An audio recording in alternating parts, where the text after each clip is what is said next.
நம்ம நிக்கும் போதும் நடக்கும் போதும் இந்த வெயிட் ஷிஃப்டிங் இருக்குல்ல, லெஃப்ட் ஹிப்ல இருந்து ரைட் ஹிப்புக்கு வெயிட் ஷிஃப்ட் ஆகுது, அப்புறம் ரைட் ஹிப்ல இருந்து லெஃப்ட் ஹிப்புக்கு ஷிஃப்ட் ஆகுது.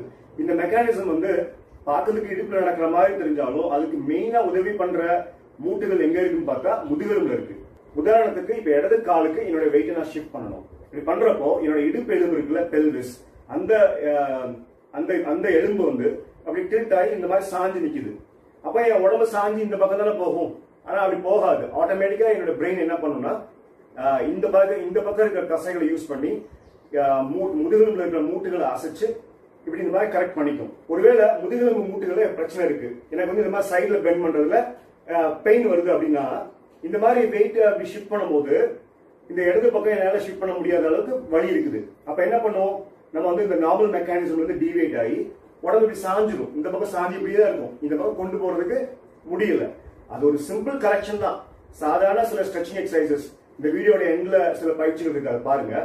அதை பண்ணியிருந்தா இந்த பிரச்சனையை சால்வ் பண்ணிருக்கலாம். இப்ப இந்த இமேஜ்ல பாத்துட்டு இருக்கீங்களா, இந்த வயசான அம்மா, அவங்களுக்கும் ஒரு காலத்துல ஏதோ முதுகுவலி இருந்திருக்கு, அதை அவங்க சரி செய்ய முடியல. மேபி ஏதாவது மருந்துகள் தைலங்கள் போட்டு ட்ரை பண்ணி இருப்பாங்க, அது அவங்களுக்கு அந்த அச்சு மறுபடியும் ரீசெட் ஆகல. அப்ப என்ன ஆகுதுன்னா அவங்க வந்து ஒரு பக்கம் வெயிட்டை ஷிஃப்ட் பண்ணிட்டு இந்த பேசிக் சாதாரண கரெக்ஷன், இந்த சாதாரண அந்த மசிலை ஆக்டிவேட் பண்ணி அப்படி பேலன்ஸ் பண்ணி தான் இந்த பிரச்சனை வந்திருக்காது. அதுக்கு பதிலாக இப்படி நிக்கிறாங்க. இப்படி நிக்கும்போது என்ன ஆகுதுன்னா இப்படியே உடம்பு வந்து பேலன்ஸ் பண்ண முடியாது. ஏன்னா டோட்டலா அப்பர் பாடி வெயிட் வந்து அப்பர் பாடி வந்து இந்த பக்கம் இன்க்ளைன் ஆயிருக்கு. அப்ப கீழே விழ வாய்ப்பு இருக்கு, அந்த பேலன்ஸ் போக வாய்ப்பு இருக்கு. அதை சப்போர்ட் பண்றதுக்கு ஒரு காம்பு வச்சு நடக்கிறாங்க. இப்ப இந்த அம்மாவுக்கு இருக்கிற பிரச்சனை மாதிரி வலது பக்கம் வெயிட் நல்லா ஷிஃப்ட் ஆயிடுச்சு, ஆனா உடம்பு இந்த பக்கம் வலது பக்கம் திரும்ப மாட்டேங்குது. அந்த மாதிரி கண்டிஷன்ஸ் வர்றப்ப என்ன பிரச்சனை ஆகும்னா இப்ப பாடி இந்த பக்கம் லீன் ஆகி போய்கிட்டே இருக்கு இல்லையா, இது வந்து ஸ்ட்ரெச் ஆகி வீக் ஆயிரும். இந்த பக்கம் வந்து தசைகள்லாம் டைட் ஆகி போயிட்டே இருக்கும். கிட்டத்தட்ட ஒரு பிகினிங்ல வந்து ஒரு பிளெக்சிபிள் டைட்னஸா இருக்கும். நம்ம வந்து ரிலீஸ் பண்ண ட்ரை பண்ணா அது ரிலீஸ் ஆகி ரெஸ்பாண்ட் ஆயிடும்.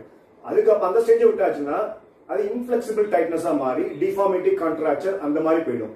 இப்ப இந்த பிரச்சனைக்கு ஸ்பெசிபிக்கா சிம்பிளான ஒரு 5 எக்ஸசைசஸ் பார்க்கலாம்.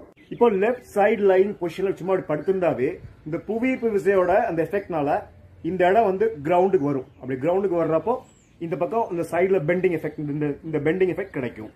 அப்புறம் இந்த பொசிஷன்ல இருந்து இப்படி எந்திக்கிற மாதிரி பண்றது. இப்பயே வந்து இந்த கையோட சப்போர்ட்ல இந்த உடம்பு இந்த ரைட் சைடுல வளையும். ரைட் லெக் அப்படி கிராஸ் பண்ணி வச்சுட்டு ரைட் சைடுல பாடி லீன் ஆகணும். இப்போ அந்த ஸ்ட்ரெச் இந்த லெஃப்ட் சைடுல கிடைக்கும். அதே மாதிரி இந்த சைட்வர்ட் பெண்டிங் எஃபெக்ட் வந்து ரைட் சைடு போகும். அப்புறம் அடுத்து வந்து பாடியை ஸ்ட்ரைட்டா வச்சுட்டு ரைட் லெஃப்ட் எங்கேயுமே லீன் ஆக வேண்டாம். இந்த மாதிரி கண்டிஷன் வரப்போ ஹிப் ஜாயின்ஸ்லயும் பிரச்சனை வர வாய்ப்பு இருக்கு. அதனால அந்த ஹிப்ல நல்ல லூப்ரிகேஷன் எஃபெக்ட் வர மாதிரி side to side transfer exercise பண்ணலாம். இப்போ 5வது ஒரு எக்ஸசைஸ் வேரியேஷன் பார்க்கலாம். அது கொஞ்சம் சேலஞ்சிங்கான பாஸ்டர். இப்போ இந்த பாஸ்டர் வந்துட்டு